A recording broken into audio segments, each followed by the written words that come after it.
Maja, pozdravljen. Dobar dan. Govorim ob vašem predavanju v Kavšku na temo biodinamike. Kateri so dejansko osnovni principi biodinamike?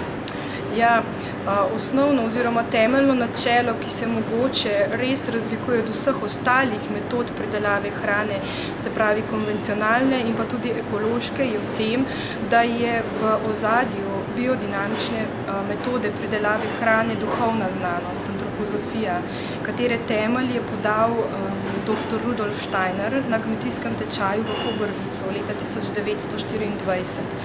In sicer tu gre za pridelavo hrane po načelih, da na kmetijo gledamo kot na nek celosten organizem, ki naj bi bil v največji možni meri tudi samooskrben. Se pravi, da nimamo nikakršnih zunanjih inputov, se pravi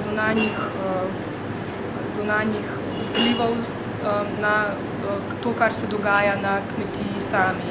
In v bistvu vse izhaja iz vitalnosti tistega območja, se pravi tiste kmetije, kjer pridelujemo tako hrano.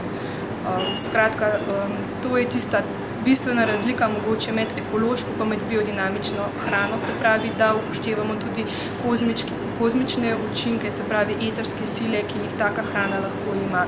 Ker pri sami metodi, pri pridelavi te hrane tudi upoštevamo sile kozmosa, se pravi, da upoštevamo tudi tiste sile, ki prihajajo k nam iz vesolja. V katerih državah oziroma na katerih območjih našega planeta je pridelava hrane po biodinamičnih principih najbolj razširjena? Ja, v zadnjem času se metoda širi po vsem svetu, se pravi, je razpredena po vseh kontinentih.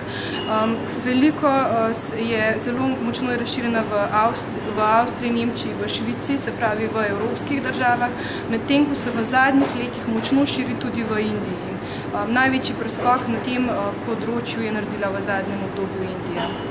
Hvala lepa. Prosim.